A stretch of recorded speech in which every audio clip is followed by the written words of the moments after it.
구약시대 성막을 재현한 현장부터 유관순 열사의 생가와 교회까지 한국 기독교와 민족 독립의 역사를 체험할 수 있는 특별한 현장에 다녀왔습니다.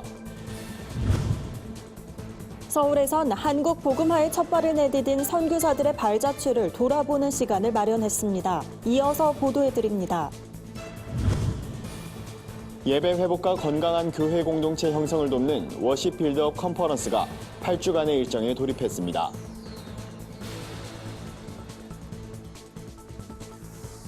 안녕하십니까. 구티비 뉴스입니다. 흔히 성지순례라고 하면 이스라엘이나 요르단, 유럽의 나라들을 떠올리시는 분들이 많을 텐데요. 국내에도 기독교 역사적으로 의미가 깊은 유적지가 많습니다. 이번에 한국관광협동조합이 경기와 충청권을 중심으로 팸 투어를 진행했는데요. 한국 선교의 발자취와 민족 독립의 역사를 되짚어볼 수 있는 프로그램으로 큰 호응을 얻었다고 합니다. 최로희 기자가 보도합니다. 세마포 옷을 입은 관람객들이 성막 안으로 들어섭니다. 안내자의 말을 따라 성막에 관한 성경 구절을 직접 찾아보기도 합니다. 번제단과 물두멍, 성소 내부까지 세계성막복음센터는 성경에 나온 치수대로 성막을 재현했습니다. 관람객들은 기도하는 마음으로 구약시대 제사의식을 한눈에 보고 체험합니다. 성막 외에도 구약시대 유물들과 성화, 노아의 방주와 솔로몬 성전 모형 등도 전시돼 있어 당시의 믿음 생활을 간접적으로 보고 느낄 수 있습니다. 설립 이후 꾸준히 국내 기독교 유적 발굴과 성지순례 개발에 힘써온 한국관광협동조합이 이번에는 평택과 천안, 아산 지역을 탐방했습니다. 우리 협동조합이 주관해서 전국에 한 130여 개 국내 성지순례를 개발했습니다. 발굴한 것은 극소수에 불과하고 각 지역마다 이런 현장들이 너무 많은데 지금 상당히 많이 찾고 있는 중입니다. 성막센터에서 차로 1시간 정도 달리면 매봉교회를 찾을 수 있습니다. 매봉교회는 천안 동부 지역에 최초로 설립된 교회로 유관순 열사를 포함한 교인들이 만세운동에 앞장섰다가 일본 경찰에 의해 예배당이 불태워지고 강제 폐쇄 조치까지 당했던 역사를 안고 있습니다. 교회 바로 옆에는 유관순 열사의 생가도 복원돼 있습니다. 투어 참가자들은 은혜로운 경험이라며 많은 성도들이 이런 체험을 했으면 좋겠다고 말했습니다. 이런 성지 순례를 많이 좀 다니다 보니까 믿음도 많이 커지고 은혜도 많이 입는 것 같아요. 전국 각지에 있는 이 성지들이 많이 이제 발굴이 돼서 이 제주도에 있는 분들도 그 섬에 계신 분들도 와서 이 각지에 있는 이 육지에 있는 성지들을 많이 순례를 할 수 있게끔 이렇게 좀 도움을 주고 싶은 마음입니다. 우리나라에도 이런 성지 순례를 이렇게 할 수 있는 곳이 이렇게 많이 있었구나라는 걸 보면서 제가 신앙생활을 하는 사람이니까요. 굉장히 좋다고 생각을 해요. 성지순례는 영적 재충전과 함께 기독교 역사를 깊이 있게 이해할 수 있는 기회입니다. 다가온 가을 가족과 함께 국내 기독교 유적지 여행 계획을 세우는 것도 좋을 것 같습니다. 구티비 뉴스 최로입니다. 서울 중구 정동 일대에선 한국 선교 초기 선교사들이 남긴 흔적을 돌아보는 유적 탐방 프로그램이 진행됐습니다. 이번 투어는 참가자들과 함께 서울 인근에 있는 유적들을 찾아 초기 선교사들의 삶과 선교 사역을 살펴봤습니다. 서울시의 2019 종교단체 지원 공모 사업에 선정된 이번 투어는 배재학당 역사박물관에서 출발해 정동교회와 덕수궁 중명전, 예원학교 등 총 12곳의 유적지를 방문하며 선교사들의 교육 및 의료 사업 사역들을 돌아봤습니다.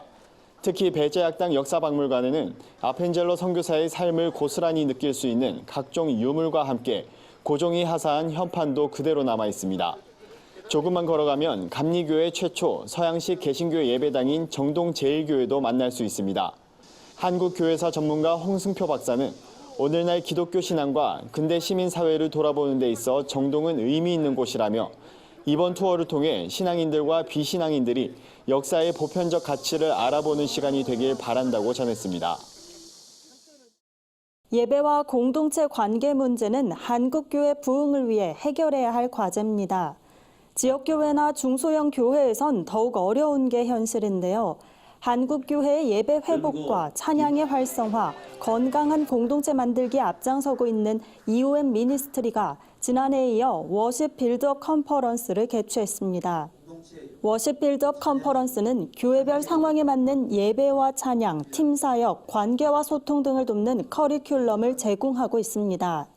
EOM 미니스트리 백성은 대표는 수년간 예배 학교를 총괄해온 경험과 많은 지역교회의 예배, 찬양팀 공동체를 컨설팅한 자료를 바탕으로 컨퍼런스를 준비했다며 교회 안에 필요한 모든 영역들을 회복하는 데 큰 도움이 될 것이라고 밝혔습니다. 이번 컨퍼런스엔 높은 뜻 연합선교회 전 대표 김동호 목사를 비롯해 마커스 워십 심종호 간사, 찬양 인도자 장종택 목사 등이 강사로 나서 예배란 공통된 주제로 강의할 예정입니다. 장종택 목사는 우리들은 자신을 위해서 신앙생활을 하기 때문에 진정한 예배에 다가갈 수 없다며 하나님 백성이 된 우리의 정체성을 깨닫고 은혜를 회복해야 자신과 교회의 예배가 건강해질 수 있다고 조언했습니다.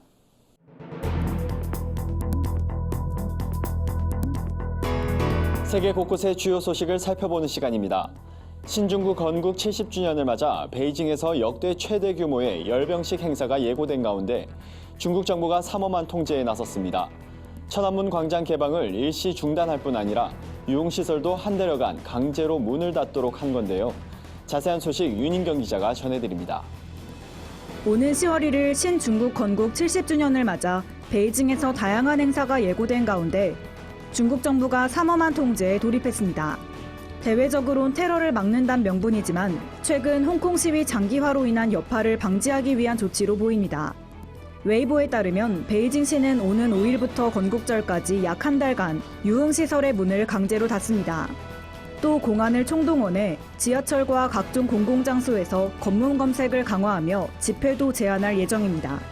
70주년 행사에서 반중 시위가 등장하는 걸 사전에 차단하기 위해 SNS에 대한 통제도 강화할 것으로 알려졌습니다. 미국 테네시주에 있는 한 가톨릭 학교의 도서관에서 세계적으로 인기를 끈 판타지 소설 해리포터 시리즈가 치워졌습니다. 저주와 주술이 담겼다는 이유 때문입니다.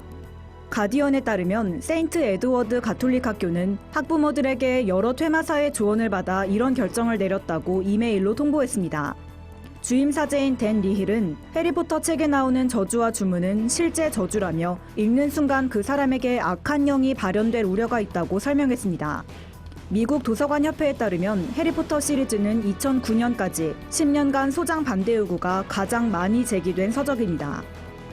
세계 최고층 건물인 두바이의 부르즈 할리파와 비슷한 규모의 소행성이 지구 궤도를 스치게 될 예정입니다. CNN에 따르면 미 항공우주국은 소행성 2000QW7이 현지 시간 14일 지구에 접근한다고 밝혔습니다. 이 소행성의 지름은 최대 650m에 달하는 것으로 추정됩니다. 6,600만 년 전 공룡 멸종을 일으켰던 최대 지름 81km 규모의 칙슬루브 소행성보단 작지만 지금까지 지구에 접근한 다른 소행성보다 큰 규모입니다. 나사는 소행성이 지구를 위협할 정도는 아니라며 지구에서 약 533만 킬로미터까지만 근접할 것으로 예상한다고 밝혔습니다. 범죄인 인도 법안에 반대하는 홍콩 시위가 격화하는 가운데 과거 식민 모국인 영국의 완전한 시민권 복원을 요구하는 홍콩인들의 목소리가 커지고 있습니다. 가디언에 따르면 홍콩인 수백 명은 최근 홍콩 주재 영국 총영사관으로 몰려가 영국인과 동일한 권한을 보장하는 여권을 발급해달란 시위를 벌였습니다. 시위 참가자들은 영국 여권을 꺼내 보이며 우리는 영국인이다, 우리를 버리지 말라는 구호를 외치기도 했습니다. 1997년 영국이 중국의 홍콩을 반환한 이후 약 300만 명의 홍콩인들은 거주와 노동의 권리가 박탈된 영국 해외 시민 여권을 소지했습니다. 현재는 17만 명이 해당 여권을 소지한 것으로 알려졌습니다. 구TV 뉴스 윤인경입니다. 오늘의 사회 이슈를 박재현 기자가 종합해드립니다. 오늘의 이슈 포커스입니다. 국민 혈세로 갚아야 하는 적자성 국가 채무가 2023년 700조 원을 돌파할 전망입니다. 한 해 이자만 16조 원을 넘어설 것으로 추산됐습니다.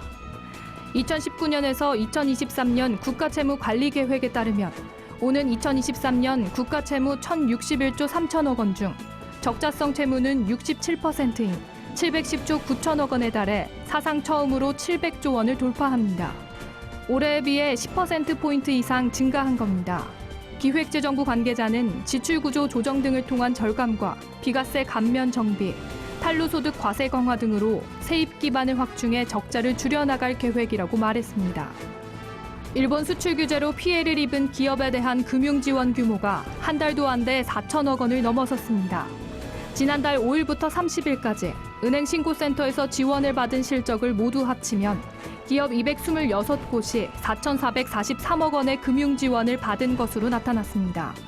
이들 중 직접적인 피해를 입은 기업 194곳이 총 3,768억 원을 지원받았고 대일본 수입업체와 거래하는 협력업체 15곳은 291억 원, 대일본 수출업체와 협력업체 9곳은 348억 원, 불매운동 등 한일 관계 악화 영향을 받은 기업 8곳은 36억 원의 도움을 받았습니다. 올해 추석 연휴 휴일 일수가 비정규직이 정규직보다 적은 것으로 나타났습니다. 한국노동조합 총연맹이 조합원 656명을 대상으로 조사한 설문조사에 따르면 올해 추석 연휴 때 쉬는 날은 비정규직이 평균 2.4일로 정규직보다 하루 정도 적었습니다. 이들 중 이번 추석 연휴 기간 모두 쉰다는 응답은 44.7%로 가장 많았고 연차 하루를 더해 5일 쉰다는 응답은 16%, 하루도 못 쉰다는 응답이 12.2%였습니다. 한국노총은 정규직과 비정규직의 격차가 여전하다고 지적했습니다. 구티비 뉴스 박재현입니다. 글로벌 선교 방송단과 함께하는 교계 소식 전해드립니다. 통일부가 대한예수교 장로회 합동교단을 대북 지원 사업자로 지정했다는 보도가 나왔습니다. 기독신문에 따르면 지난해 12월과 올해 4월 이승희 총회장과 총회통일준비위원회는 방북을 통해 북한 측과 긴밀히 접촉하고 북한 국토환경보호선과 협약서에 서명한 것으로 알려졌습니다. 합동 측은 앞으로 대북 지원 사업자로서 통일부에 신고만 하면 총회 이름을 내걸고 대북 사업을 펼칠 수 있게 됐다고 말했습니다. 미국 오아시스 교회 박준호 교회 기자가 보내온 소식입니다. 클레어몬트 신학교가 미국 LA 한인타운 JJ 그랜드 호텔에서 장학금 수여식을 가졌습니다. 클레어몬트 신학교는 미주 한인교회 성도들이 설립한 코리안 기부기금과 코리안 리더십 스칼라십 기금에서 총 24만 달러를 13명의 한인 학생에게 전달했습니다. 제프리 관 총장은 언제나 주는 삶을 살아가는 것이 하나님께서 기뻐하시는 일이라며 장학금을 보태주신 분들께 감사드린다고 전했습니다. 경서교회 함정은 교회 기자가 보내온 소식입니다. 경서교회가 심장병 어린이와 미래 세대를 위해 후원금을 기부했습니다. 경서교회는 광복 74주년을 기념해 진행한 청년 청소년 국토 대장정을 통해 마련된 후원금 336만 원을 메디플렉스 세종병원에 전달했습니다. 후원금은 심장병 어린이 수술과 탈북자, 다자녀 가정을 위한 장학금으로 사용될 예정입니다. 이상으로 뉴스를 마칩니다. 구티비 뉴스는 인터넷 신문 데일리 굿뉴스를 통해서도 보실 수 있습니다. 시청해주신 여러분 고맙습니다.